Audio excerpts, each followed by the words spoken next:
1 hour 1 book, ఒక్క గంటలో ఒక పుస్తకం అనేటువంటి సిరీస్లో ఆమోసు గ్రంథాన్ని ఈరోజు మనం ధ్యానం చేసుకుందాం.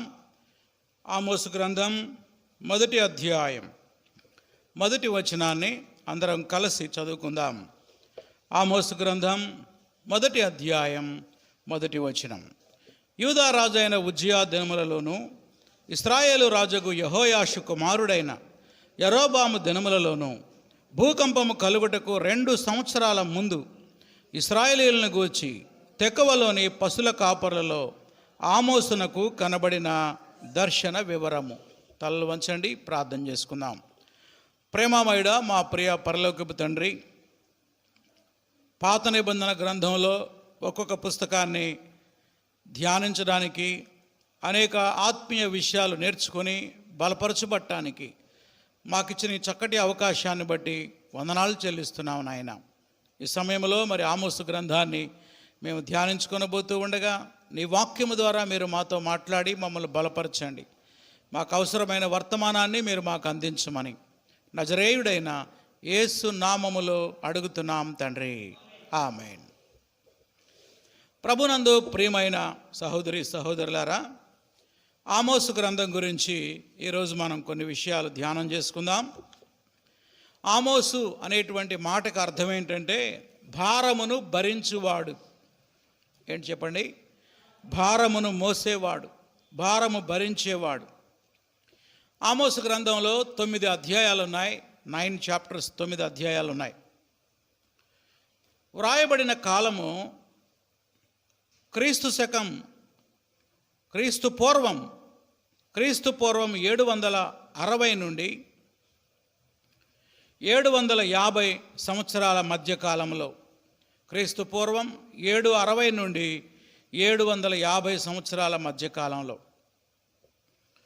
ఆ యొక్క కాలాన్ని గురించి మరి మొదటి వచనంలో మనం చదువుతాం. చూడండి, యూదా రాజు అయిన ఉజ్జియా దినములలో, ఆ మాట అండర్లైన్ చేసుకోండి. అంటే యూదా దేశాన్ని రాజు అయిన ఉజ్జియా పరిపాలిస్తున్న రోజుల్లో, ఆ టైంలో మరి ఇశ్రాయేలు దేశాన్ని ఎవరు పరిపాలిస్తున్నారు?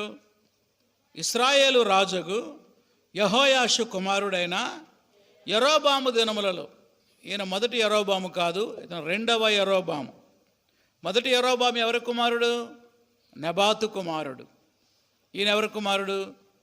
యెహోయాషు కుమారుడు. కనుక 2వ యరొబాము పరిపాలించినటువంటి దినాల్లో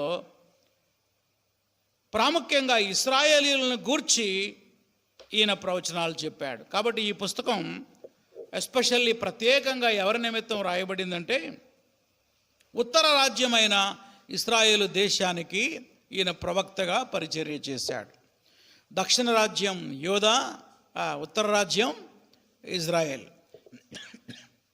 ఉత్తర రాజ్యమైన ఇశ్రాయేలుకి 2 ప్రవక్తలు ప్రవచనాలు చెప్పారు. వారిలో మొదటి వ్యక్తి ఆమోసు, రెండవ వ్యక్తి ఎవరో చెప్పగలరా? చెప్పలేరా? హోషేయ. రెండవ వ్యక్తి ఎవరు? హోషేయ. మనం హోషేయ గ్రంథం ధ్యానం చేసినప్పుడు చెప్పాను నేను. కనుక మొదటి వ్యక్తి హోషేయ కంటే ముందుగానే ఆమోస్ అనేటువంటి ప్రవక్త ఇజ్రాయేలు దేశానికి ఈ ప్రవచనాలు చెప్పాడు. మరి ఈ ప్రవక్త యొక్క బ్యాక్గ్రౌండ్ మనం ఆలోచన చేస్తే, ఎవరి ప్రవక్త? జాగ్రత్తగా వినండి. ఇతను యూదా దేశానికి చెందినవాడు. యూదా దేశానికి చెందినటువంటి ఆమోసుని దేవుడు పిలిచి ఇజ్రాయేలు దేశం వెళ్ళి అక్కడున్నటువంటి యాజకులకు, అక్కడున్న ప్రజలకి ప్రవచనాలు చెప్పమని దేవుడు పంపితే యూదా నుండి ఆయన ఎక్కడికి వెళ్ళాడు? ఇజ్రాయేలు దేశానికి వెళ్ళాడు. ఇక ఆయన వృత్తి, ఆయన బ్యాక్గ్రౌండ్ కూడా వ్రాయబడింది. ఆమోసు గ్రంథం 1వ అధ్యాయం 1వ వచనంలో చివరి లైన్, తెకోవాలోని, తెకోవా అనేది ఆయన నివసించే గ్రామం. తెకోవా అనేది ఆయన నివసించే గ్రామం. పశుల కాపర్లలో ఆమోసుకు కనబడిన దర్శనం. కాబట్టి ఈయన వృత్తి ఏంటి? అంతకుముందు పశువుల కాపరి, బర్రెలు తోలుకెళ్ళేవాడు అనమాట. గాడిదల్ని, ఆవులను, బర్రెల్ని తోలుకొని వెళ్ళేటువంటి వాడు. ఇలాంటి పశువుల కాపరిగా ఉన్నటువంటి ఆమోసుని దేవుడు పిలిచి గొప్ప ప్రవక్తగా ఆమోసుని దేవుడు వాడుకున్నాడు. ఈ ప్రవక్త గురించి మరికొన్ని విషయాలు 7వ అధ్యాయంలో కూడా మనం చూడవచ్చు.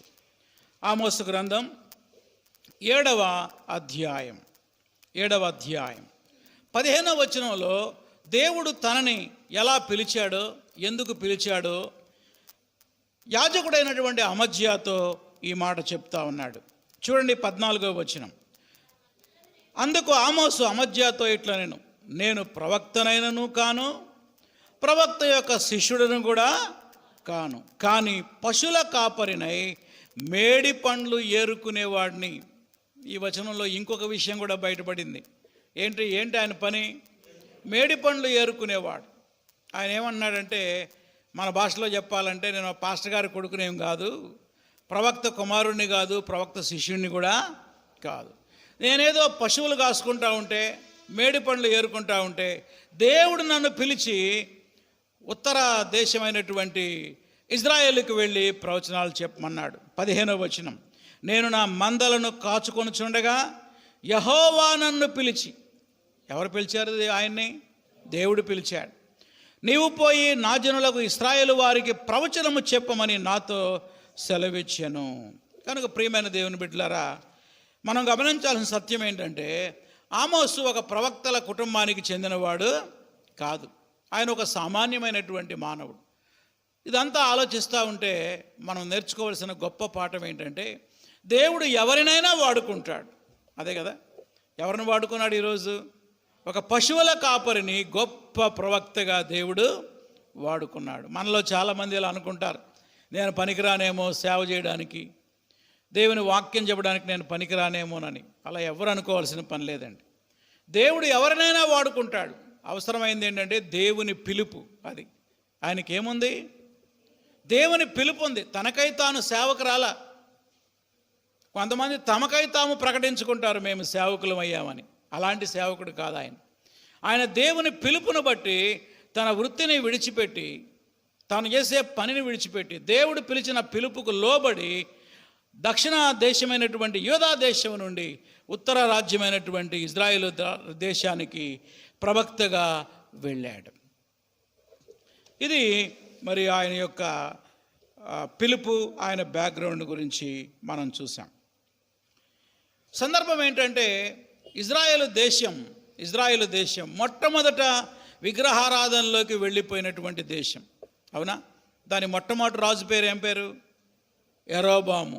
ఆయనే మొదటి యెరోబాము. ఆయన బేతేలులో ఒక బంగారు దూడను, దానులో ఒక బంగారు దూడని ఏర్పాటు చేసి మనల్ని ఇశ్రాయేలు ప్రజలకి మన్నాతో పోషించి ఎర్ర సముద్రాన్ని పాయలు చేసిన వాడు ఈ దూడ అని ప్రజలకి అబద్ధం చెప్పి దూడని ఆరాధించడం ప్రారంభించాడు.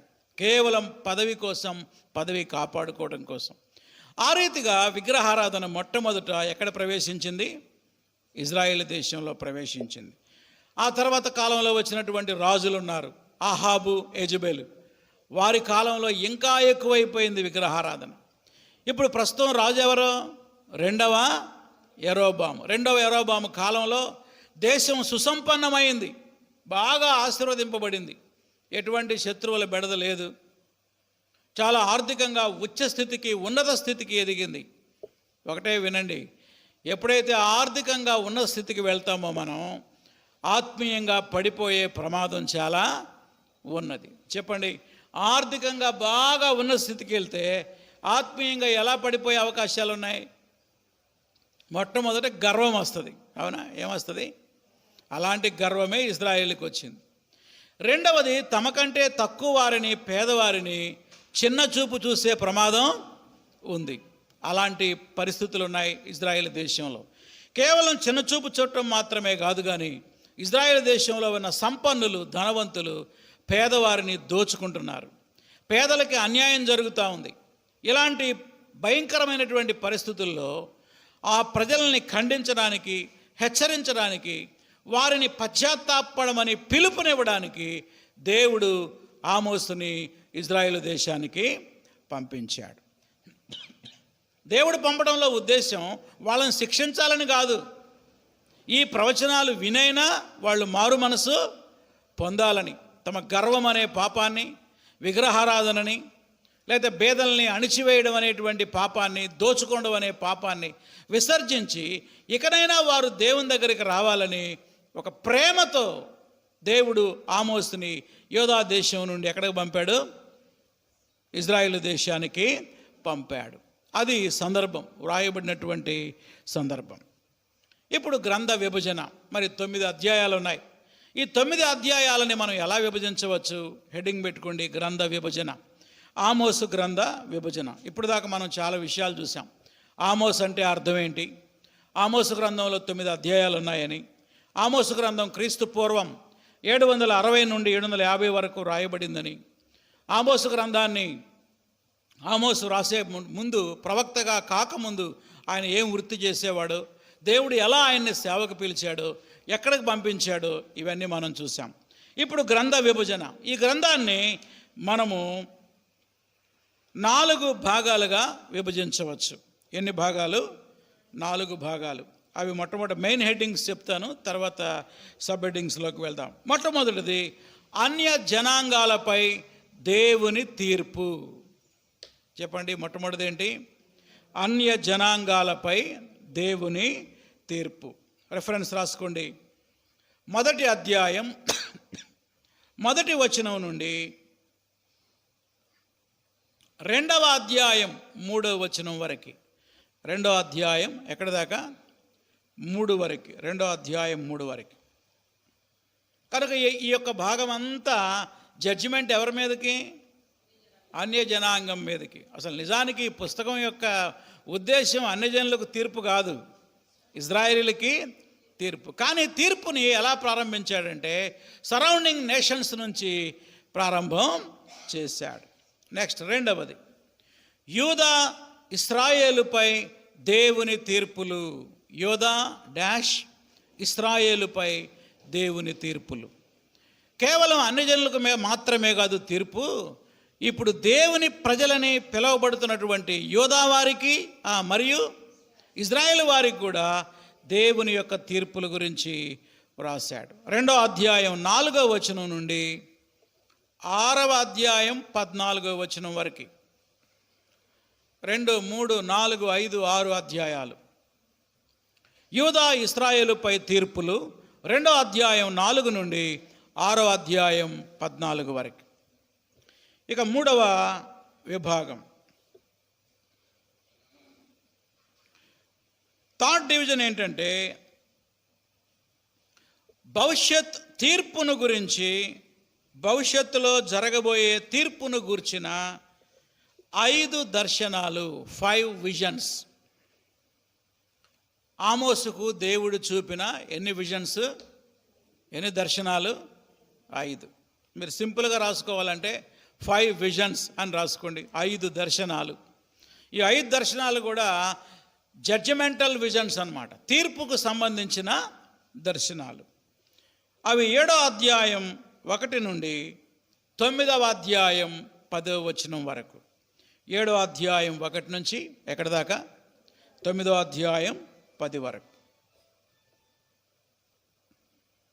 ఇక చివరిగా 4వ విభాగం, 4th లాస్ట్,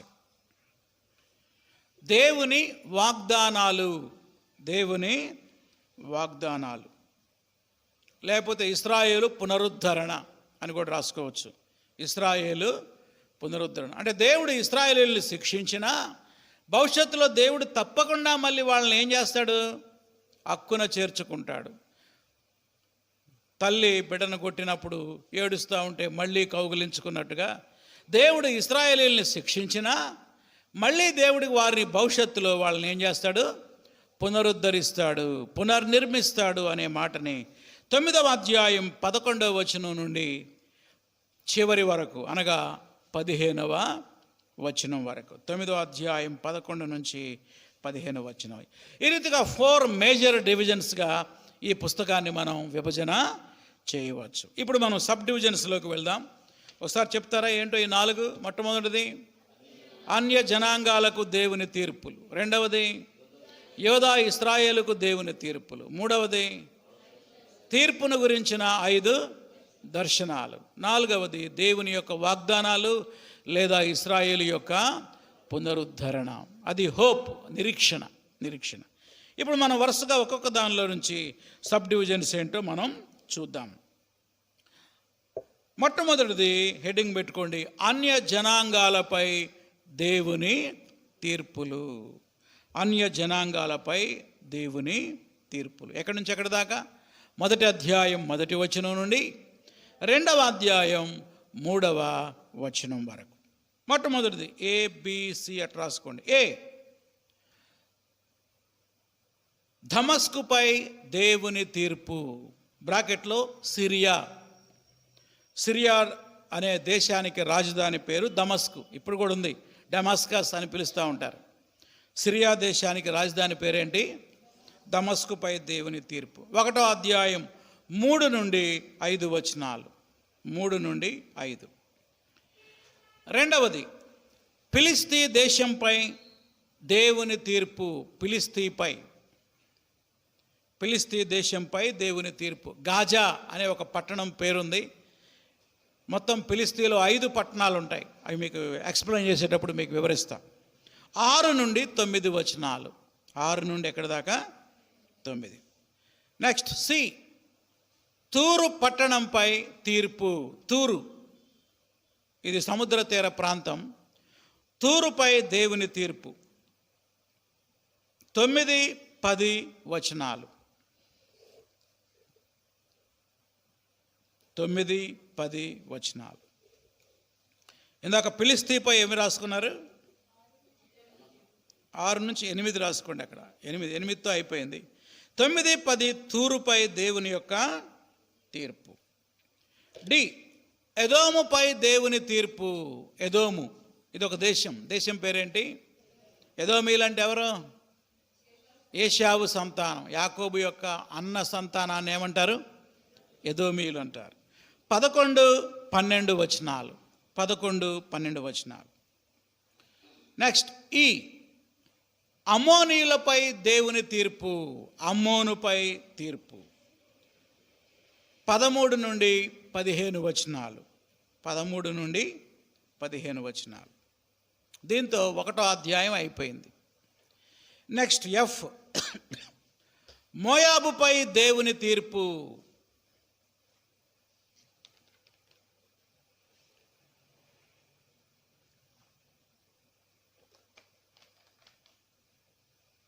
ఏంటి? మోయాబుపై దేవుని తీర్పు. 2వ అధ్యాయం 1వ వచనం నుండి 3 వచనాల వరకు. ఇప్పుడు మనం 2nd చాప్టర్లో ఎంటర్ అయ్యాం. 2వ అధ్యాయం 1 నుండి ఎక్కడి దాకా? 3 వచనాల వరకు. ఈ రీతిగా చుట్టుపక్కల ఉన్నటువంటి అన్య దేశాలపై దేవుడు జడ్జిమెంట్ ఇస్తూ ఉన్నాడు. మనం దేవుని వాక్యం చదువుతున్నప్పుడు దేవుడు ఎందుకు తీర్పు తీరుస్తున్నాడు, వాళ్ళు చేసిన పాపం ఏంటి అని పరీక్షిస్తూ అబ్జర్వ్ చేస్తూ చదవాలన్నమాట. ఉదాహరణ, తూరుపై దేవుని తీర్పు ఉందనుకో, ఎందుకు తీర్పు తీరుస్తున్నాడు? తూరు అనే పట్టణం ఏం పాపం చేసింది, దానికి రీజన్స్ ఏంటి, అలా చదవాలి. అప్పుడు మనకి ఈ పుస్తకం బాగా అర్థమైంది. ఈ వారమంతా మీరు ఆమోస గ్రంథాన్ని చదువుతున్నప్పుడు చాలా జాగ్రత్తగా అబ్జర్వ్ చేస్తూ చదవాలి. ఇక 2వ పాయింట్లోకి వద్దాం. 2వది ఏంటి చెప్పండి? యోధా ఇశ్రాయేలుపై దేవుని తీర్పులు. 2వ అధ్యాయం 4 నుండి 6వ అధ్యాయం చివరి వరకు, 6-14 వరకు. దీన్ని 3 భాగాలుగా మనం విభజించవచ్చు. 3 భాగాలుగా. ఏ, యూదాపై దేవుని తీర్పు. అది వీళ్ళు అన్ని జనులు కాదు, వీళ్ళెవరో దేవుని ప్రజలే, ఇశ్రాయేలు పక్కనే ఉంటారు వీళ్ళు. యోధాపై దేవుని తీర్పు. 2వ అధ్యాయం 4 నుండి 5 వచనాలు. 4-5 వచనాలు. బి, ఇశ్రాయేలుపై దేవుని తీర్పు. ఇశ్రాయేలుపై దేవుని తీర్పు. ఇది అసలుది, మెయిన్. యాక్చువల్గా ఈ పుస్తకం అంతా ఇశ్రాయేలుపై దేవుని తీర్పు గురించినటువంటి ప్రవచనాలు. 2వ అధ్యాయం 6 నుండి 16 వరకు. 2వ అధ్యాయం 6 నుండి ఎక్కడి దాకా? 16 వరకు. దాంతో 2వ అధ్యాయం అయిపోయింది. నెక్స్ట్ సి, ఇశ్రాయేలీయులకు 3 తీర్పు ప్రసంగాలు. 3 సెర్మన్స్ ఆఫ్ జడ్జిమెంట్. ఇశ్రాయేలుకు తీర్పు ప్రసంగాలు ఇవన్నీ. ఎన్ని ప్రసంగాలు చేశాడంటే 3 ప్రసంగాలు చేశాడు.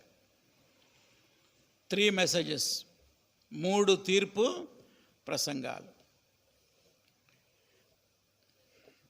చెప్పండి, మనకు ఏమి ఇష్టం? ఆదరణ ప్రసంగాలు ఇష్టమా, తీర్పు ప్రసంగాలు ఇష్టమా? గట్టిగా చెప్పండి.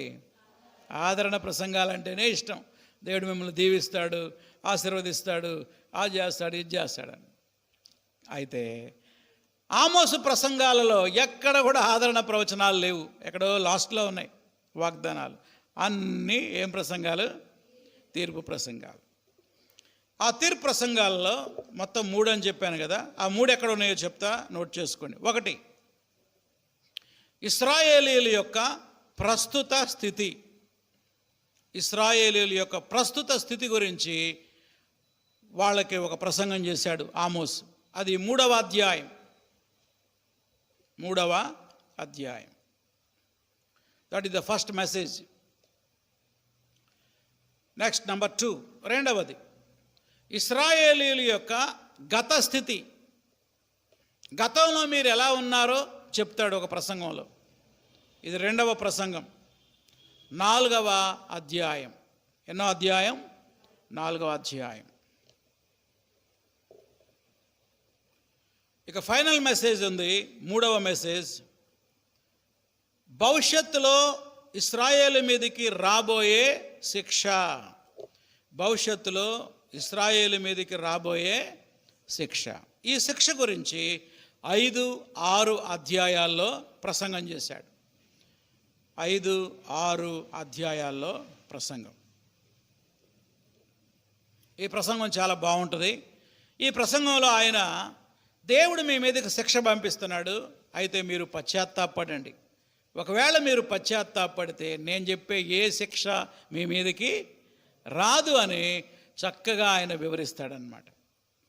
పశ్చాత్తాపానికి పిలుపునిస్తాడు. ఒకవేళ పశ్చాత్తాపానికి లోబడకపోతే ఎలాంటి శ్రమలు వస్తాయో కూడా మళ్ళీ చెప్తాడనమాట. చాలా బాగుంటుంది ఈ యొక్క ప్రవచనం. కాబట్టి మొత్తం ఎన్ని ప్రసంగాలు చేశాడు ఆయన? 3 ప్రసంగాలు. మొదటిది ఇశ్రాయేలీయుల ప్రస్తుత స్థితి గురించి, రెండవది గతంలో చేసిన పాపాల గురించి, మూడవది భవిష్యత్తులో రాబోయే జడ్జిమెంట్, తీర్పు లేదా శిక్ష గురించి ప్రవచనాలు. ఇక 3వ భాగానికి వద్దాం. What is the third one? 3వది ఏంటి చెప్పండి? భవిష్యత్తును గురించిన తీర్పుకు సంబంధించిన 5 దర్శనాలు, 5 విజన్స్. ఈ 5 విజన్స్ని మనం చూద్దాం. మొట్టమొదటి విజన్ మిడతల దర్శనం. ఏంటి మొట్టమొదటి దర్శనం? ఏంటి? మిడతల దర్శనం. డాష్ ఆమోసు ప్రార్థన. మిడతల దర్శనం డాష్ ఆమోసు ప్రార్థన. 7వ అధ్యాయం 1 నుండి 3 వచనాలు. 7వ అధ్యాయం 1 నుంచి 3 వచనాలు. 2వ దర్శనం అగ్ని దర్శనం. అగ్నిని గూర్చిన దర్శనం. 7వ అధ్యాయం 4 నుండి 6 వరకు. 7వ అధ్యాయం 4 నుండి 6 వరకు. నెక్స్ట్ 3. మొదటిది మిడతల దర్శనం, ఆమోసు ప్రార్థన. అగ్ని దర్శనం డాష్ ఆమోసు ప్రార్థన. 3వ దర్శనం మట్టపు గుండు దర్శనం. ఏం గుండుది? మట్టపు గుండు దర్శనం. ఇంగ్లీష్లో ప్లంబ్ లైన్ అంటారు. ప్లంబ్ లైన్ అంటే ఏంటి? ఒకసారి నా వైపు చూడండి, చెప్తా మీకు, రాసుకోవడం ఆపి. గోడ కట్టేవాళ్ళు గోడ మీద గుండేసి చూస్తారనమాట, కరెక్ట్గా స్ట్రైట్గా ఉందా లేదా. అది గుండుకు సరిలేదనుకోండి, ఆ గోడ పడగొట్టి మళ్ళీ కట్టాల్సిందే అంటాడు. గోడంతా కట్టిన తర్వాత మెయిన్ మేస్త్రి వచ్చి టెస్ట్ చేస్తాడనమాట. దాన్ని ఏమంటారంటే మట్టపు గుండు దర్శనం. 7 నుండి 9 వచనాలు. 7వ అధ్యాయం 7 నుండి 9 వచనాలు.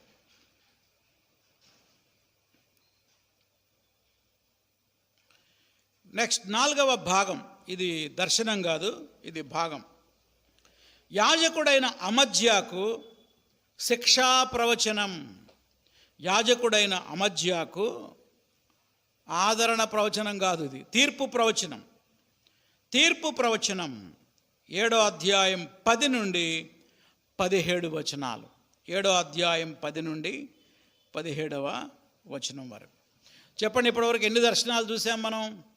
3. ఇప్పుడు 4వ దర్శనం, వేసవి కాలపు పండ్ల గంప దర్శనం.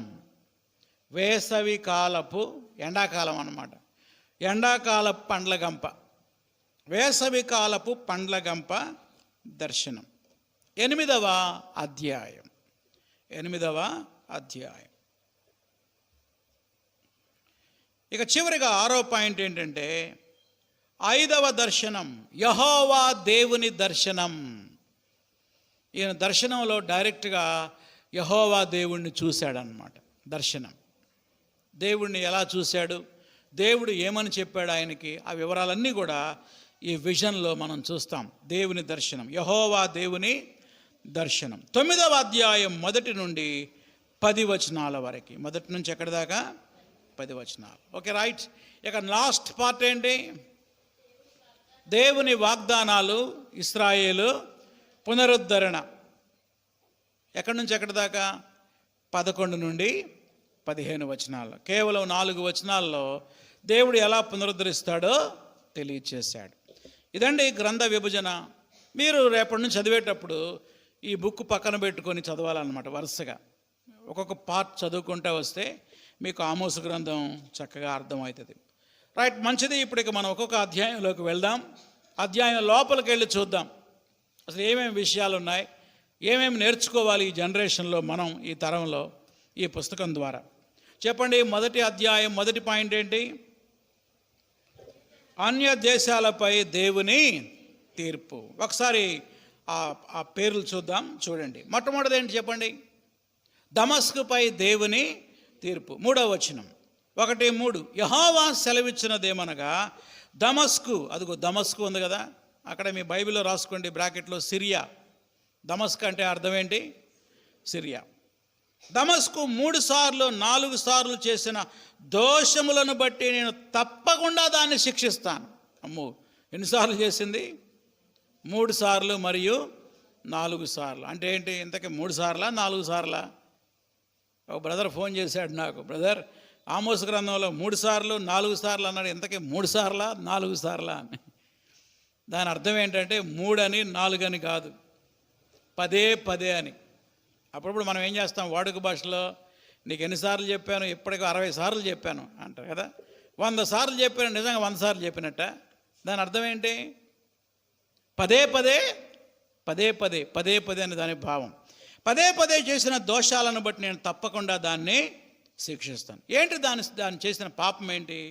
3వ వచనం మధ్యలో, ఏలయనగా దాని జనులు పంట దొళ్ళగొట్టే ఇనప పనిముట్లతో గిలాదును నూర్చిరి. అది గిలాదు అనేది ఒక ప్రాంతం. ఆ ప్రాంతంలో ఉన్న ప్రజల్ని ఏం చేశారంట? పొలాన్ని దున్నినట్టుగా జనాల్ని దున్నారు.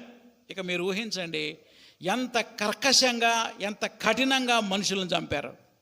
ఏ ప్రాంతంలో? గిలాదు ప్రాంతంలో. అందుకని దేవుడు ఆ యొక్క సిరియా పట్టణాన్ని, సిరియా దేశాన్ని, దమస్కు పట్టణాన్ని నాశనం చేస్తానంటున్నాడు. చూడండి 4వ వచనం, శిక్ష. నేను హజాయేలు మందిరంలో అగ్ని వేసేదను, అది బెన్హదదు యొక్క నగరులను దహించి వేయును. కనుక ఈ పాపం మీరు చేశారు కాబట్టి నేను మీ యొక్క నగరుల మీద నిప్పు పెడతా, మీ యొక్క దేశానికి, మీ పట్టణానికని దేవుడు చెప్తా ఉన్నాడు. కనుక ఈ యొక్క ఎన్ని దేశాలు మొత్తం ఇవి?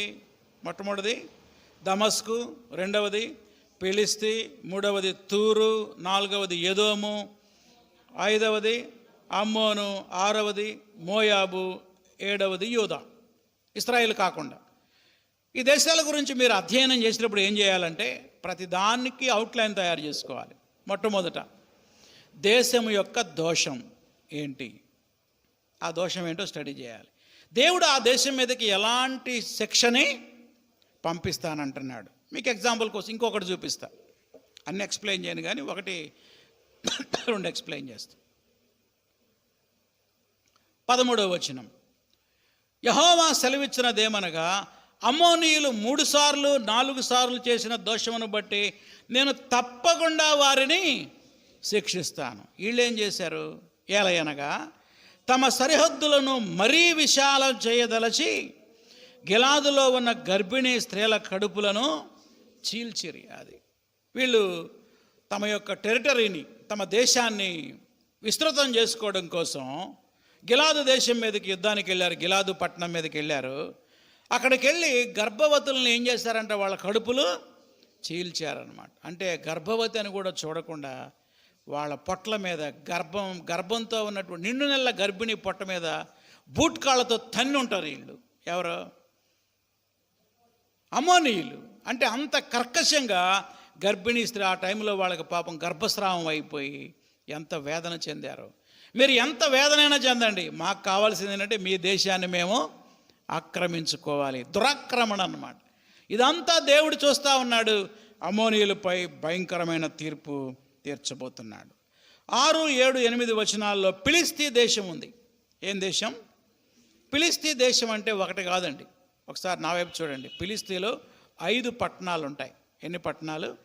5. 5 పట్టణాల్లో 4 పట్టణాలు ఇక్కడ రాయబడ్డాయి. ఒక పట్టణం రాయాల. 4 గంటలు చూపిస్తాను చూడండి. 6వ వచనం గాజా కనబడిందా మీకు?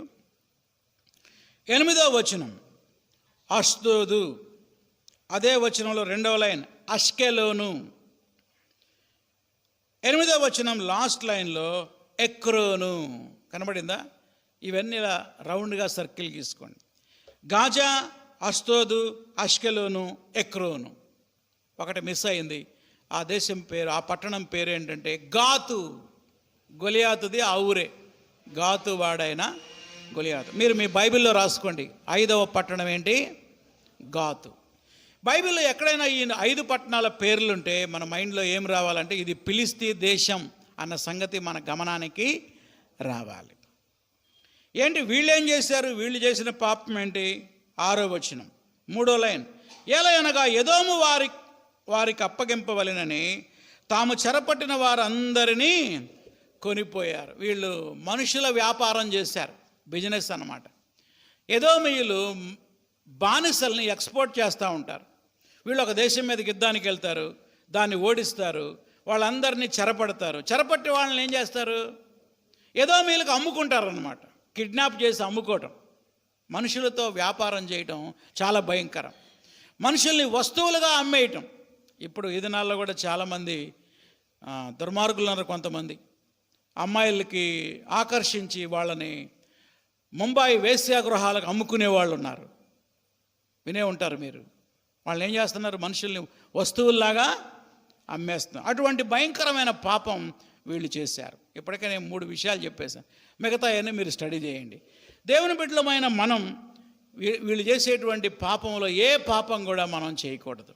ఆ పాపం చేస్తే దేవుడు భయంకరమైన శిక్ష వాళ్ళ మీదకు తీసుకొస్తానని ప్రవచించాడు. దేవుడు తప్పకుండా తీసుకొచ్చాడు కూడా దాని మీదకి. ఇక 2వ అధ్యాయంలోకి వద్దాం. 2వ అధ్యాయంలో 2 దేశాలు ఉన్నాయి కదా. మొట్టమొదటిది మోయాబు, రెండవది ఏంటి? యోధా. 2వ అధ్యాయం 4వ వచనం చూడండి. మరి యోధా దేశం చేసిన దోషం ఏంటి? యెహోవా సెలవిచ్చినదేమనగా యోధా 3 సార్లు 4 సార్లు చేసిన దోషమును బట్టి నేను తప్పకుండా వారిని శిక్షిస్తాను. ఎలాగంటే వారు తమ పితరులను అనుసరించిన అబద్ధాలను చేపట్టి మోసపోయి యెహోవా ధర్మశాస్త్రాన్ని విసర్జించి ఆయన విధులను గైకొనక పోయిరి. వాళ్ళ పితరులు ఏ విధంగా అబద్ధాలను ఆశ్రయించారో వీళ్ళు కూడా అబద్ధాలను ఆశ్రయించారు. ఇదిగో చూడండి, దేవుని ధర్మశాస్త్రాన్ని ఏం చేశారంట? విసర్జించి వాక్యానుసారంగా కాకుండా వాళ్ళ ఇష్టానుసారమైన జీవితాన్ని వాళ్ళు జీవించారు. నేర్చుకోవలసిన పాఠం ఏంటంటే దేవుని పిల్లలమైన మనం మన ఇష్టానుసారంగా జీవించకూడదు. ఎలా జీవించాలి మరి? ఇదిగోండి, వాక్యానుసారంగా మనం జీవించాలి. నా జీవితానికి ప్రమాణం ఏంటంటే దేవుని వాక్యం. దేవుని వాక్యానుసారంగా మనం జీవించాలి. వాక్యాన్ని బోధించడం మాత్రమే కాదు, వాక్యాన్ని పఠించడం, చదవడం మాత్రమే కాదు, కానీ వాక్యానుసారంగా మనం జీవించేవారిగా ఉండాలి. వాళ్ళు జీవించినందుకు దేవుడు యోధా దేశం మీదకి ఏం తీసుకొస్తానన్నాడు? తీర్పు తీరుస్తా. ఏంటి ఆ తీర్పు? 5వ వచనం చూడండి, చదవండి ఎవరైనా. యోధా మీద నేను అగ్ని వేసేదను, అది యెరూషలేము నగరులను దహించి వేయును. అగ్ని వేసాడా వేయలేదా? క్రీస్తు పూర్వం 586లో నెబుకద్నెజరు వచ్చి యోధా దేశం మీద దండయాత్ర చేసి అందమైన యెరూషలేం పట్టణం మొత్తానికి నిప్పు పెట్టేశాడు. మొత్తం కాలిపోయినాయి అన్నమాట. యెరూషలేము గుమ్మములు కాలిపోవుచున్నవి, ప్రాకారపు గోడలు కూలిపోవుచున్నవి. ఈ భయంకరమైన శిక్షకి కారణం ఏంటంటే వాళ్ళు చేసిన పాపమే. ఇక మనం ఇశ్రాయేలు దేశం దగ్గరకు వద్దాం. 6వ వచనం చూడండి. యెహోవా సెలవిచ్చినదేమనగా, ఇశ్రాయేలు 3 సార్లు 4 సార్లు చేసిన దోషములను బట్టి నేను తప్పకుండా దానిని శిక్షిస్తాను. బహుశా అందరూ ఒకసారి నా వైపు చూడండి. ఇది ఇమాజినేషన్, ఇది ఊహ. మొట్టమొదట ఆమోసు ఇక్కడ నుంచి బయలుదేరి యోధా నుంచి ఎక్కడికి వెళ్ళాడు? ఇజ్రాయేల్కి వెళ్ళాడు. ఇజ్రాయేల్కి వెళ్ళగానే అక్కడ బేతేల్లో నిలబడి ఇలా ప్రవచిస్తున్నాడేమో. ఏమని? గాజాకి దేవుని తీర్పు వస్తుంది, ఇంకా ఫిలిస్తీకి దేవుని తీర్పు వస్తుంది, అమ్మోనుకు దేవుని తీర్పు వస్తుంది, మోయాబులకు దేవుని తీర్పు వస్తుంది. అంటే ఇశ్రాయేల్ ఏం చేశారంటే చప్పట్లు కొట్టుంటారు చక్కగా. Very good, very good, very good. వీళ్ళందరూ మమ్మల్ని ఒకప్పుడు ఏం చేశారు? హింసించినటువంటి వాళ్ళే. ఇంతకుముందు మమ్మల్ని వాళ్ళు హింసించారు, వాళ్ళ మీద జడ్జిమెంట్ ప్రకటిస్తున్నావు. ఆమోసు, వెరీ గుడ్, మంచి మాట చెప్తున్నావు. మా శత్రువులందరి మీదకి ఏమొస్తుంది? తీర్పు వస్తుందని సంబరపడ్డారు. చివరికి వచ్చి అంటున్నాడు, యోధా మీద కూడా తీర్పు వస్తుందని చెప్పగానే ఇంకా సంబరపడి ఉంటారు. ఇప్పుడు అంటున్నాడు, ఇశ్రాయేలులారా మీ మీద కూడా తీర్పు వస్తుంది అనగానే షాక్ అయిపోయారనమాట. ఏంది మా గురించి చెప్తున్నాడు ఏంటి? వాళ్ళ గురించి చెప్పారంటే సంబరమే. కానీ నాకు కూడా తీర్పు వస్తుందని చెప్తే నాకు పిచ్చి కోపం వస్తుంది. ఎవరి మీద? ఆమోస్ మీద. వాళ్ళు ఆశ్చర్యపోయి ఉంటారు, ఆవేశంతో ఊగిపోయి ఉంటారు. మాకు కూడా తీర్పు వస్తుందా? ఎందుకు వస్తుంది? మాకు ఎందుకు వస్తుందో చెప్తున్నాడు చూడండి. ఆమోసు గ్రంథం 2వ అధ్యాయం 6వ వచనం. యెహోవా సెలవిచ్చినదేమనగా, ఇశ్రాయేలు 3 సార్లు 4 సార్లు చేసిన దోషములను బట్టి నేను తప్పకుండా దానిని శిక్షిస్తాను. ఎలయనగా చూడండి, జాగ్రత్త చూడండి, వాళ్ళ పాపం ఏంటో చెప్తున్నాడు. ద్రవ్యమునకై దాని జనులు నీతిమంతులను నమ్మేస్తారు. ఎంత ఘోరం జరుగుతుందంటే ఇశ్రాయేల్ దేశంలో. డబ్బు కోసం మనుషుల్ని ఏం చేస్తున్నారంట? అమ్ముకుంటున్నారు. డబ్బు కోసం మనుషుల్ని ఏం చేస్తున్నారు? అమ్ముకుంటున్నారు. మనుషుల్ని కిడ్నాప్ చేసి అమ్ముతున్నారు. దేనికోసం? డబ్బుల కోసం. ధనాపేక్ష అనే పాపం. రాసుకోండి, ఇదేం పాపం? ధనాపేక్ష. నాకు డబ్బులు కావాలి, నాకు డబ్బు కావాలి, నాకు డబ్బే ముఖ్యం, కాబట్టి నేను ఎవరినైనా అమ్ముకుంటాను, మనుషుల్ని అమ్ముకోవడానికనే సంపాదిస్తాననే ఒక చెడు స్వభావం ఇజ్రాయేలీలో ఉంది. తర్వాత ఏమన్నాడు చూడండి. పాదరక్షల కొరకై పేదవారిని అమ్ముకుంటారు. చెప్పులు కొనుక్కోవాలి, కొనుక్కోని డబ్బులు పెట్టి అట కొనుక్కోరంట. చెప్పుల షాప్కి వెళ్ళి నాకు మంచి చెప్పులు కావాలి ఇవ్వండి అంటారు. వాడు ఇస్తే డబ్బులు ఇవ్వంటే, డబ్బులు కాదు, ఇదిగో వీడిని ఉంచుకో అని ఒక పేదవాడిని తీసుకెళ్ళి వాడికి బానిసగా అమ్మేస్తారు. పాదరక్షలకై ఎవరిని అమ్మేస్తున్నారు? పేదవాడు. 7వ వచనం. దరిద్రుల నోటిలో మన్ను వేయడానికి బహుగా ఆశపడతారు, దీనుల త్రోవకు అడ్డం వస్తారు. ఇది ఒక సాంఘిక సమస్య, సోషల్ ఇంజస్టిస్, సాంఘిక అసమానత, అన్యాయం అనేది ఇజ్రాయేల్ దేశంలో విస్తృతమైందన్నమాట. కాబట్టి మొదటి పాపం ఏంటంటే ధనాపేక్ష. అర్థమైంది కదా? 2వ పాపం చూడండి, 7వ వచనం మధ్యలో ఉంది. అసలు ఇది చదవాలంటేనే నాకు మనసు రావట్లా, చదవడానికే ఇష్టం లేదు, కానీ చదవాలి తప్పదు. తండ్రియు కుమారుడును ఒకదానినే కూడి నా పరిశుద్ధ నామాన్ని అవమానపరుస్తారు. బాబా ఎంత భయంకరం అండి. ఆ వేశ్య దగ్గరికి తండ్రి పోయొచ్చాడు. పోయి ఆ వేశ్య గృహంలోంచి బయటకు వస్తుంటే కొడుకు ఎదురొచ్చాడు. కొడుకు అడగబోతున్నాడు, మళ్ళీ ఇప్పుడు ఆ వేశ్య దగ్గరికి వెళ్తున్నాడు. ఇక మీరు ఆలోచన చేయండి, ఎంత పచ్చి వ్యభిచారం జరుగుతూ ఉందో. భయంకరమైనటువంటి వ్యభిచారం. దేవుని భయం లేకుండా పోయింది. ఇప్పుడు చెప్పండి, దేవుని తీర్పు వస్తుందా రాదా? దేవుని శిక్ష వస్తుందా రాదా? ఇది ఎంత దారుణం అసలు. 8వ వచనం, తాకట్టుగా ఉంచబడిన బట్టలు అప్పగించకుండా వాటిని పరుచుకొని బలిపీఠములన్నిటి యొద్ద పండుకుంటారు. జల్మాన సొమ్ముతో కూడిన ద్రాక్షారసాన్ని తమ దేవుని మందిరంలో పానం చేస్తారు, మద్యపానం చేస్తారు. ఇది 3వ పాపం. ఏంటది? మద్యపానం. ధనాపేక్ష, వ్యభిచారం. 3వ పాపం ఏంటి? మద్యపానం. అందుకే దేవుని కోపం వచ్చింది.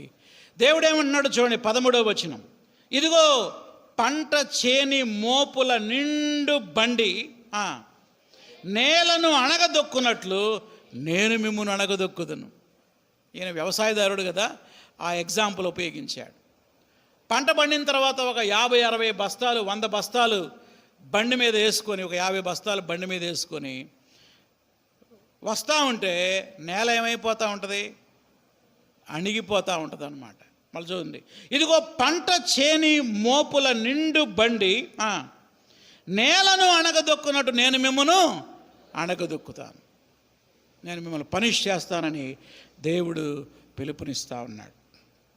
ఇది 2వ అధ్యాయం. కనుక 2వ అధ్యాయంలో నేర్చుకోవలసిన గొప్ప పాఠం ఏంటంటే, ధనాపేక్ష అనేది మనకు ఉండకూడదు. మన ధనం కోసం, ధనాన్ని సంపాదించుకోవడం కోసం ఎవరికి అన్యాయం చేయకూడదు, ఎవరిని బాధించకూడదు, ఇతరులని బాధించి డబ్బు సంపాదించకూడదండి. 2వ పాఠం ఏంటంటే, వ్యభిచారం అనే పాపం చాలా భయంకరమైంది. దేవుడు తప్పకుండా దానికి తీర్పు తీరుస్తాడు. హెబ్రీ పత్రికలో కూడా ఉంది చూడండి ఈ మాట. మన పెళ్లి కార్డు మీద రాస్తారు, వివాహం అన్ని విషయములలో ఘనమైనది. నిజానికి పెళ్లి కార్డు మీద సగమే రాస్తారు కానీ పూర్తిగా వ్రాయాలి. హెబ్రీ పత్రిక 13వ అధ్యాయం 4వ వచనం, వివాహం అన్ని విషయములో ఘనమైనది గాను పానుపు నిష్కల్మషమైనది గాను ఉండవలెను. వేశ్యాసంగులకును వ్యభిచారులకును దేవుడు తీర్పు తీర్చును. అండర్లైన్ చేసుకోండి, ఇది కంప్లీట్ సత్యం. పెళ్లికార్డు మీద సగం సత్యమే రాస్తారు.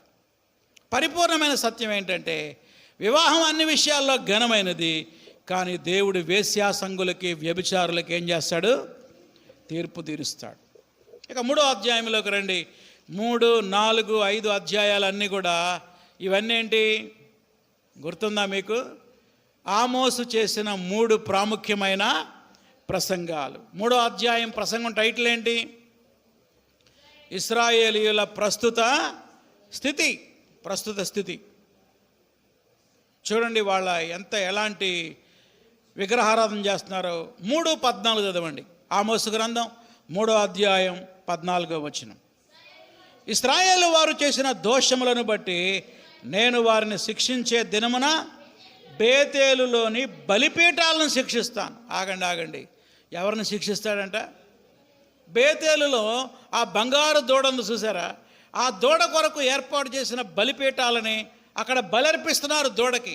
ఆ బలిపీఠాలను శిక్షిస్తానని ప్రవచిస్తా ఉన్నాడు. అనగా ప్రస్తుతం స్థితి ఏంటంటే, ఇశ్రాయేలు ప్రజలు జీవము గల దేవుణ్ణి విసర్జించి ఈ బంగారు దూడల్ని ఆరాధన చేస్తూ ఉన్నారు. అది మొదటి ప్రసంగం.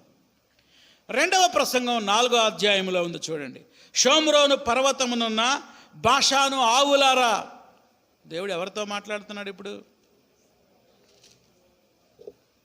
చాలా విచిత్రంగా ఉంది కదా. ఎవరితో మాట్లాడుతుంది ఇప్పుడు ఈ ప్రసంగం? ఎవరికి? ఆవులారా అని పిలుస్తున్నాడు. బాషాను ఆవులారా. ఎంత కోపం వచ్చి ఉంటుందో వాళ్ళకి. మమ్మల్ని ఆవులు ఎద్దులు అంటావా? ఇక్కడ బాషాను ఆవులంటే ఎవరంటే, సంపన్నమైన స్త్రీలను ఉద్దేశించి ఈ పదం ఉపయోగించాడు. రాసుకోండి బ్రాకెట్లో. బాషాను ఆవులు అంటే సంపన్నమైన స్త్రీలు. సంపన్నమైన స్త్రీలు అంటే అందరూ కాదండి, ఈ అన్యాయంగా దోచుకొని సంపాదించారే అలాంటి స్త్రీలు. షోమ్రోను పర్వతమునున్న బాషాను ఆవులారా. బాషాను ఆవులేంటి? బాషాన్ అనేది ఒక స్థలం. ఏంటి బాషాన్ అనేది? ఒక స్థలం. అక్కడ చాలా మంచి పచ్చిక దొరుకుతుంది. ఎవరైనా ఆవు కొనుక్కోవాలంటే బాషాను ఆవుని కొనుక్కుంటారు. మనకి ఒంగోలు జాతి ఎద్దులకి ఎంత విలువ ఉంటుందో, పాత నిబంధన కాలంలో ఇశ్రాయేలు ప్రజలు ఎక్కడన్నా ఆవులు తెచ్చుకోవాలన్నా, ఏం తెచ్చుకోవాలన్నా ఏది ప్రసిద్ధి? బాషాను ఆవును కొనుక్కుంటారు. ఎందుకంటే బాషాను ఆవులు బాగా మేత ఉండేటువంటి స్థలాల్లో ఉంటాయి. అవి తిని బాగా బలిసి ఉంటాయి అన్నమాట. వాటితో పోల్చి ఆమోస్ చెప్తా ఉన్నాడు. ఏమంటున్నాడు చూడండి. షోమ్రోను పర్వతమునున్న, షోమ్రోన్ అంటే ఇజ్రాయేల్, ఇజ్రాయేల్ పర్వతం మీదనున్న బాషాను ఆవులారా, ఈ బాషాను ఆవులు ఎందుకు ఇట్లా బలిసిని? ఎక్కడి నుంచి వచ్చింది ఆ మేత? చూడండి. దరిద్రులను బాధ పెట్టుచు బీదల్ని నలగొట్టువారులారా. అది ఈ స్త్రీలు ఏం చేస్తున్నారో తెలుసా? దరిద్రులను ఏం చేస్తున్నారంట? బాధ పెడుతున్నారు. బీదవాళ్ళని నలగొట్టి డబ్బులు వసూలు చేస్తున్నారు. ఈ రోజుల్లో కూడా చాలామంది, కొంతమంది స్త్రీలు వడ్డీ వ్యాపారం చేస్తూ ఉంటారు. డబ్బులుంటే వడ్డీకి ఇస్తారు. బ్యాంకులో వేసుకోవచ్చు కదండి. బ్యాంకులో ఏమొస్తాయి? వడ్డీకి ఇస్తే డబ్బులు వస్తాయి. 30 రోజులు అయిపోయిన తర్వాత నెల 1వ తారీఖుని ఇచ్చారనుకో, 1వ తారీఖు కూడా ఏం కడతారు? వడ్డీ కట్టి వసూలు చేస్తారన్నమాట. అయ్యో 2 రోజులే కదండి అంటే, లేదు 2 రోజులకు కూడా ఏం చేయాలి ఇప్పుడు? వడ్డీ. ఇదేందండి? ఇది అన్యాయం కదా. ఇది మనుషుల్ని పీడించుకొని తింటాం కదా. దరిద్రుల్ని బాధ పెట్టుచు బీదలను నలగొట్టువారులారా. ఈ స్త్రీలంట తాగుబోతులంట. అప్పుడు సెల్ ఫోన్లు లేవు, కానీ ఒకవేళ సెల్ ఫోన్ ఉంటే ఇలా ఫోన్ చేస్తారు. ఏమంటున్నారో చూడండి. మాకు అనే మాట ఉందా? మాకు ముందు డాష్ ఉందా లేదా? 3వ లైన్, ఆమోసు గ్రంథం 4వ అధ్యాయం 1వ వచనం, లైన్ నెంబర్ 3. మాకు అనే మాటకు ముందు డాష్ ఉందా లేదా? మరి మాట్లాడరేంటి? ఇది వాళ్ళ డైలాగ్ అన్నమాట. ఈ స్త్రీలు మాట్లాడుతున్నారు. ఎవరితో మాట్లాడుతున్నారంటే వాళ్ళ భర్తలతో మాట్లాడుతున్నారు. ఏమంటున్నారు? మాకు పానము తెచ్చి ఈయుడి అని మీ యజమానులతో వచ్చేటప్పుడు 1 క్వార్టర్ మందు తీసుకురా అంటే వీళ్ళు తాగుబోతులు అన్నమాట. ఈ స్త్రీలు ఎవరో? తాగుబోతులు. మాకు పానము తెచ్చి ఈయుడని మీ యజమానులతో చెప్పువారులారా, ఈ మాట ఆలకించండి. భయంకరమైన శిక్ష మీ మీదకి రాబోతుందని దేవుడు ఈ ఇశ్రాయేలు దేశంలో ఉన్నటువంటి సంపన్నమైన స్త్రీలు, దోచుకునే స్త్రీలు, అది దోపిడీగాళ్ళకి దేవుడు తీర్పు తీరుస్తూ ఉన్నాడు. చూడండి 2వ వచనం. ఒక కాలం వచ్చుచున్నది, అప్పుడు శత్రువులు మిమ్మల్ని కొంకుల చేత, మీలో శేషించిన వారిని గాలాల చేత పట్టుకొని లాగుతారు. జాగ్రత్త. మీ ముక్కుకి గాలం వేస్తారు, వేసి మిమ్మల్ని ఈడ్చుకెళ్తారు మిమ్మల్ని అని ప్రవచనాలు చెప్తా ఉన్నాడు. ఇది నిజంగా జరిగిందండి. అష్షూరు సామ్రాజ్యం ఇజ్రాయెల్ మీద దండయాత్ర చేసి క్రీస్తు పూర్వం 722వ సంవత్సరంలో ఇక్కడ ఉన్నటువంటి స్త్రీలని, పురుషుల్ని అందరినీ గొలుసులతో బంధించి ఈడ్చుకెళ్ళిపోయారన్నమాట. ఎగ్జాక్ట్గా ఈ ప్రవచనం నెరవేరింది. 4వ అధ్యాయంలో ఒక బాధాకరమైన విషయాన్ని చెప్తా ఉన్నాడు. గతంలో మీకు ఎంత వాక్యం చెప్పినా మీరు మారలేదు. దేవుడు రకరకాలుగా మిమ్మల్ని శిక్షించినా మీలో ఏ మార్పు లేదు అని చెప్తా ఉంటాడు. చూడండి 7వ వచనం. కోతకాలానికి ముందు 3 నెలలు వాన లేకుండా చేశాను. దేవుడు అంటున్నాడు, వాన కురిపిలా నేను. ఓ పట్టణం మీద కురిపించే, ఇంకో పట్టణం మీద కురిపించలేదు. ఒక చోట వర్షం కురిసింది, ఇంకో చోట వర్షం లేక ఎండిపోయింది. 2-3 పట్టణం వాళ్ళు నీళ్లు తాగడానికి ఒక పట్టణానికి వెళ్ళారు, అక్కడ నీళ్లు కూడా లేవు. అయినను, అండర్లైన్ చేసుకోండి, ఇంతగా నేను మిమ్మల్ని శిక్షించినా మీరు మాత్రం నా తట్టు తిరిగిన వారు కారు. అయినను అనే మాట 10 వచనంలో ఉంది. చూడండి 9వ వచనం 3వ లైన్, అయినను మీరు నా తట్టు తిరిగిన వారు కాదు. 10వ వచనం 6వ లైన్, అయినను మీరు నా తట్టు తిరిగిన వారు కాదు. 11వ వచనం 4వ లైన్, అయినను మీరు నా తట్టు తిరిగిన వారు కారు. మీరు రేపు చదువుతున్నప్పుడు అర్థమైంది. ఎన్ని రకాలుగా దేవుడు శిక్షించినా దేవుని దగ్గరకు మాత్రం తిరిగి రాలేదు. సామెతల గ్రంథంలో ఒక మాట ఉంటుంది, మూర్ఖుణ్ణి తీసుకొచ్చి రోట్లో వేసి దంచిన వాడి మూర్ఖత్వం మాత్రం పోదండి. దేవుడు దంచాడు వీళ్ళని. దంచినా కానీ బుద్ధి లేదు, దంచినా కానీ మార్పు లేదు. అందుకే చివరికి వాళ్ళని అష్షూరు చెరలోనికి దేవుడు పంపించాడు. ఇది 4వ అధ్యాయం. ఇక 5-6 అధ్యాయాలు ఏంటి? భవిష్యత్తులో రాబోయేటువంటి జడ్జిమెంట్ గురించి చెప్తూ పశ్చాత్తాపపడమని పిలుపునిచ్చాడు. ఆ పశ్చాత్తాప వచనాలు చదువుతాను నేను, చూడండి. 4వ వచనం, 5:4. ఇశ్రాయేలీయులతో యెహోవా సెలవిచ్చినదేమనగా, నన్ను ఆశ్రయించుడి, నన్ను ఆశ్రయించిన ఎడల మీరు బ్రతుకుదురు. అండర్లైన్ చేసుకోండి. దేవుడు పిలుపునిస్తున్నాడు, మీ మీదకి తీర్పు రాకుండా ఉండాలంటే ఇప్పుడైనా మీరు నన్ను ఆశ్రయించుడి. 4వ వచనంలో, 4వ అధ్యాయంలో ఎన్ని శిక్షలు పంపినా మీరు మారలేదు. ఇప్పుడు భయంకరమైన శిక్ష పంపించబోతున్నా, ఆ శిక్ష మీ మీదకి రాకుండా ఉండాలంటే నన్ను ఆశ్రయించుడి. 5వ వచనం, బేతేలను ఆశ్రయించబాకండి, గిల్గాలుకు వెళ్ళబాకండి, బెయేర్షెబాకు వెళ్ళబాకండి, ఎందుకంటే గిల్గాలు కూడా అవశ్యముగా చెరపట్టుబడిపోతుంది. అనగా ఆ విగ్రహారాధన ఆశ్రయించబాకండి, జీవము గల దేవుడు నన్నే ఆశ్రయించండి. 14వ వచనం, మీరు బ్రతుకున్నట్లు కీడు విడిచి మేలు వెతకండి, అలాగూ చేసిన ఎడల మీరు అనుకొని చొప్పున దేవుడు సైన్యములకు అధిపతి యెహోవా మీకు తోడుగా ఉంటాడు. కీడుని ద్వేషించండి, మేలుని ప్రేమించండి, గుమ్మాలలో న్యాయాన్ని స్థిరపరచండి. చూడండి ఎంత చక్కగా ఈ వాక్యం చెప్తా ఉన్నాడు. ఇకనైనా మీరు మారండి, ఇకనైనా మీరు మారండి అంటే ఏడ మారారు వాళ్ళు? ఎంతో ప్రేమతో దేవుని వాక్యాన్ని బోధిస్తూ ఉన్నాడు. 6వ అధ్యాయంలో కూడా వాళ్ళ పాపాలు చెప్తా ఉన్నాడు. ఇందాక స్త్రీల గురించి చూసాం కదా. ఆ స్త్రీలు ఎవరంటే సుఖాసక్తి గల స్త్రీలు అంట. ఎవరా స్త్రీలు? సుఖం కోరుకుంటున్నారు. 7వ వచనం, కాబట్టి చెరలోకి ముందుగా పో వారితో కూడా వీరు చెరలోకి పోతారు, అప్పుడు సుఖాసక్తులు చేసే ఉత్సవ ధ్వని గతించును. యాకోబు సంతతి వారికి ఉన్న గర్వము నాకు అసహ్యం. ఆ 2 పాపాల లిస్టు కూడా రాసుకోండి. ఒకటి సుఖాసక్తి, రెండోది ఏంటి? గర్వం.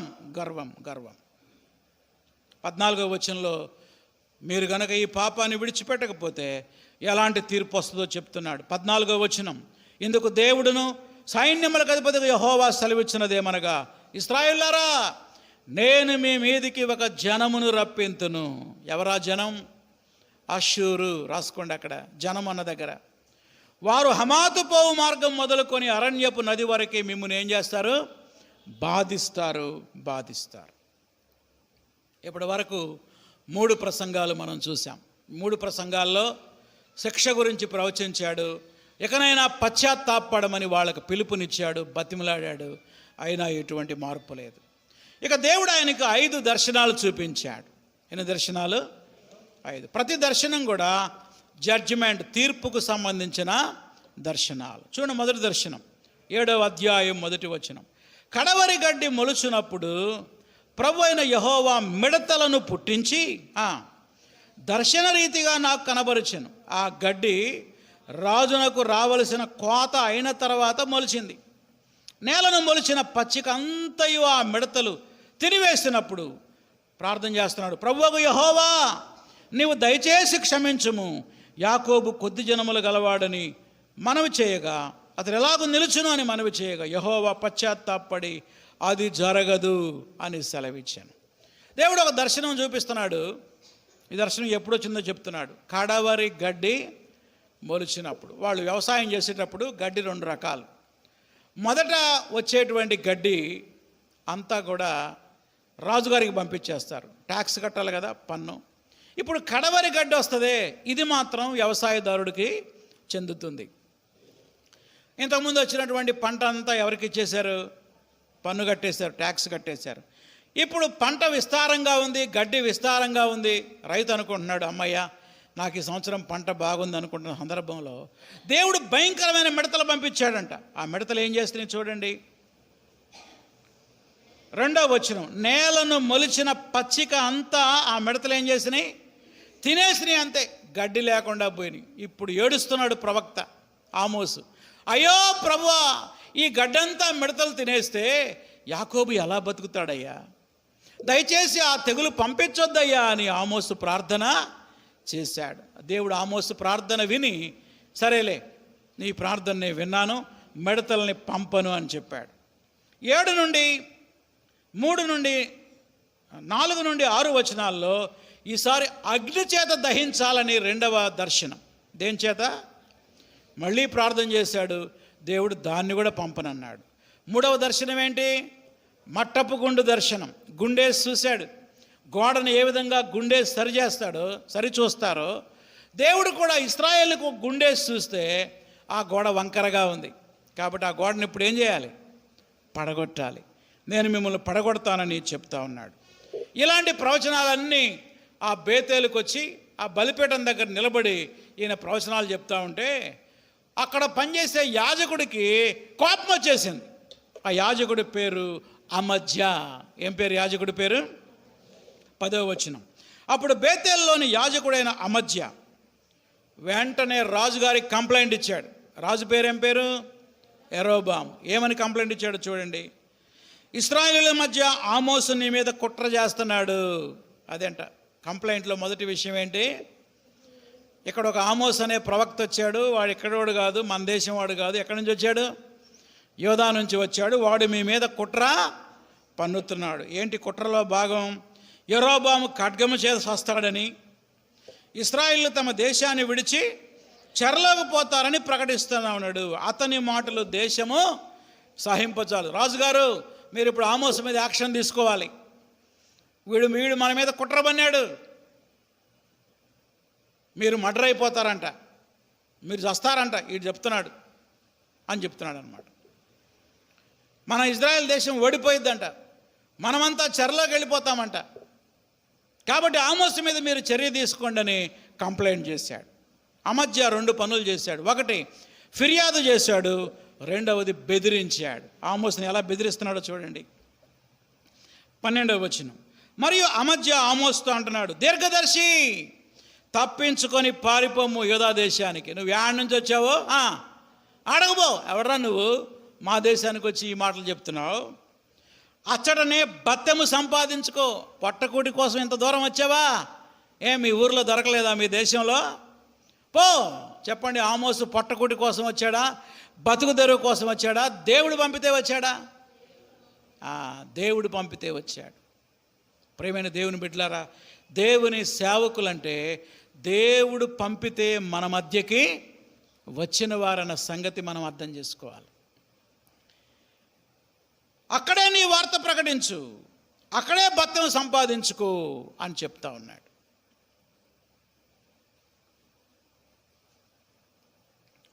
పదమూడవ వచనం. ఈ బేతేలంటే ఏమనుకుంటున్నావు? ఇది రాజు యొక్క ప్రతిష్ట స్థలం, ఇది రాజధాని పట్టణం.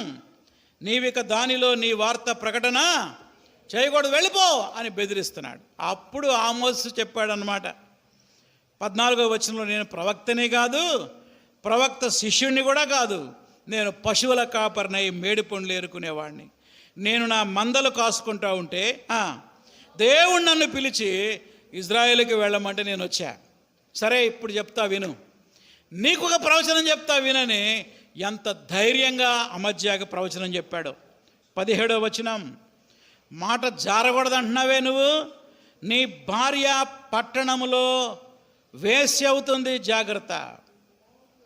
నీ కుమారులు కుమార్తెలు ఖడ్గము చేత కూలిపోతారు, నీ భూమి నూలు చేత విభాగింపబడును, నీ స్థలం అంతా వేరే వాళ్ళు పంచుకుంటారు. నీవు ఇక్కడ చావు, అష్షూరు దేశంలో అపవిత్రమైన దేశంలో నువ్వు చస్తావు.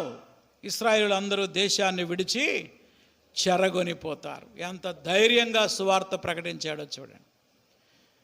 యూట్యూబ్లో ఎవరైనా దేవుని సేవకులు ఈ మాట వింటూ ఉంటే అలాంటి ధైర్యం దేవుని సేవకుడికి ఉండాలి. ప్రవక్తకున్న ధైర్యం, సత్యాన్ని ఉన్నది ఉన్నట్టు చెప్పాలి. ఈ వాక్యం చెప్తే వాళ్ళు ఫీల్ అవుతారేమో, వీళ్ళు ఫీల్ అవుతారేమో, వీళ్ళు ఏమనుకుంటారో, నన్ను ఉంచుతారో ట్రాన్స్ఫర్ చేస్తారో, నన్ను ఉంచుతారో ఊడదీస్తారో, ఇట్లాంటి భయాలు పడితే సేవ చేయలేమండి. దేవుడు చెప్పమన్న దాన్ని సూటిగా చెప్పాలి, స్పష్టంగా చెప్పాలి, ప్రేమతో చెప్పాలి. అంతేగాని ఏ వ్యక్తికి భయపడకూడదు, ఏ శక్తికి భయపడకూడదు. దేవుని వాక్యాన్ని ఉన్నదన్నట్టు చెప్పాలి, అంతే. ఆమోస్ ఎవరికన్నా భయపడ్డా? రాజుకి భయపడలేదు, అమజ్యాకి భయపడలేదు. బెదిరించిన వాడికే బెదిరించాడు, రేపు నీకు తీర్పు రాబోతుందని.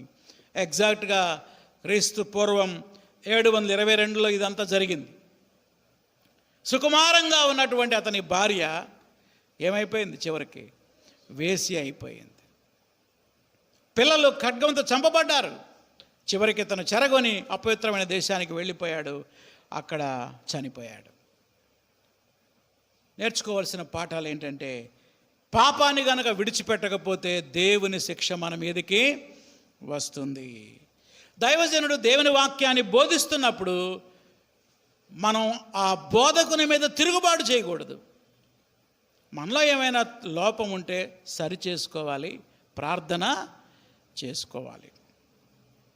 అంతేగాని అమధ్యాలాగా తిరుగుబాటు చేయకూడదు. ఎందుకని? దేవుని సేవకులంటే ఎవరు? వాళ్ళకై వాళ్ళు వచ్చేవాళ్ళ? దేవుడు పంపితే వచ్చేవాళ్ళు. ఎక్కడ రాజీ పడలేదండి ఆమోసు, ఎక్కడ భయపడలేదు. ఎందుకంటే అసలు ఆయన ఎన్నుకున్న వృత్తి కాదు అసలు ఇది. ఆయన వృత్తి ఏంటి? పశువులు గాయడం, మేడి పండ్లు ఏరుకోవడం. ఆయనకింత ధైర్యం ఎందుకంటే ఆయన్ని పిలిచినవాడు నమ్మదగినవాడు. తనకై తాను దేవుని సేవ నిమిత్తం రాలేదు, కానీ దేవుని పిలుపును బట్టి వచ్చాడు. సమయం అయిపోతూ ఉంది. మిగతా 8, 9 అధ్యాయాలు మీరు ప్రార్థనాపూర్వకంగా చదవండి. దేవుడు అనేక విషయాలు మీతో మాట్లాడతాడు, మనతో మాట్లాడతాడు. ప్రార్థన చేసుకుందాం. తలలు వంచండి. ఒక నిమిషం మనం ప్రార్థన చేసుకుందాం. ఆమోసు గ్రంథంలో ఎన్నో హెచ్చరికలు మనం విన్నాం. ధనాపేక్ష అనేది మనలో ఉండకూడదు. ఎవరిని బాధించి మనం ధనాన్ని సంపాదించకూడదు. ప్రార్థన చేసుకోండి మీ హృదయంలో. మన హృదయాల్లో ప్రార్థన చేసుకుందాం. ప్రభువా, నాలో ఎటువంటి ధనాపేక్ష లేకుండా చేయి ప్రభువా అని ప్రార్థన చేసుకుందాం. తండ్రి కుమారుడు ఇద్దరు కలిసి ఒకే దాన్ని కూడతా ఉన్నారు. ఎంత ఘోరం, ఎంత దుర్మార్గం. ఎటువంటి అపవిత్రత నాలో లేకుండా చేయి ప్రభువా. ఎలాంటి గర్వం, అతిశయం లేకుండా చేయి. పాపం విషయమై పశ్చాత్తాపడితే దేవుడు క్షమిస్తానంటున్నాడు. దైవ సేవకులు దేవుని వాక్యాన్ని బోధిస్తున్నప్పుడు లోబడే మనసు, సరిచేసుకునే మనసు నాకు ఈ ప్రభువా అని ప్రార్థన చేసుకుందాం. ఎవరైనా బోధకులు ఈ వాక్యాన్ని వింటూ ఉంటే వాక్యాన్ని ఉన్నది ఉన్నట్లుగా ఖచ్చితంగా ఎవరికి భయపడకుండా బోధించే ధైర్యం, మనోస్థైర్యం నాకు ఇమ్మని ప్రార్థన చేసుకుందాం. ప్రేమగల మా తండ్రి, నీ పాదాలకు వందనాలు, స్తోత్రాలు చెల్లిస్తున్నాం. 1 గంటలో ఒక పుస్తకం అనే సిరీస్లో ఆమోసు గ్రంథాన్ని ధ్యానించడానికి మీరు కృప చూపించారు. ఎన్నో విషయాలు, ఎన్నో హెచ్చరికలు మాకు చేశారు ప్రభువా. ఆ హెచ్చరికలను బట్టి మేము జీవించడానికి మాకు సహాయం చేయండి. ముఖ్యంగా ఎవరిని మేము బాధించకుండా ఉండటానికి కృప చూపండి. ధనాపేక్ష అనేది మాలో లేకుండా చేయండి. వ్యభిచారం, అపవిత్రత ఎంత దుర్మార్గమైందో, దానికి ఎటువంటి భయంకరమైన శిక్ష వస్తుందో మీరు హెచ్చరించారు. ఆ భయంకరమైన పాపంలో పడిపోకుండా ఎంతో పవిత్రంగా, పరిశుద్ధంగా మేము జీవించడానికి సహాయం చేయండి. ఎక్కడ గర్వానికి చోటు ఇవ్వకుండా విరిగి నలిగిన మనసు, వినయ మనసు మాకు దయచేయండి. వాక్యాన్ని బోధించే బోధకులంగా మీ వాక్యాన్ని ఉన్నదన్నట్టుగా బోధించడానికి సహాయం చేయండి. ఎవరైనా మీ వాక్యాన్ని మాకు బోధించినప్పుడు దాన్ని విని సరిచేసుకునే మనసు, వ్యక్తిగతంగా నాకు ఈ వాక్యాన్ని వింటున్న మా అందరికీ మీరు దయచేయమని, వచ్చిన బిడ్డలందరినీ దీవించమని యేసు నామములో అడుగుతున్నాం తండ్రి. ఆమేన్. ప్రభు యేసు రక్తమే జయం, అపవాది క్రియలకు లయం. ప్రభు యేసు రక్తమే జయం, అపవాది క్రియలకు లయం. ప్రభు యేసు రక్తమునకు సంపూర్ణ విజయం, అపవాది క్రియలకు అనంత నాశనం. హల్లెలూయా, స్తుతి స్తోత్రం. ఆమేన్. మన తండ్రి అయిన దేవుని ప్రేమ, ప్రభు అయిన యేసుక్రీస్తు కృప, పరిశుద్ధాత్మ అన్యోన్య సహవాసము, కాపుదల సదాకాలం మనకు తోడై ఉండును గాక. ఆమేన్. అందరికీ వందనాలండి.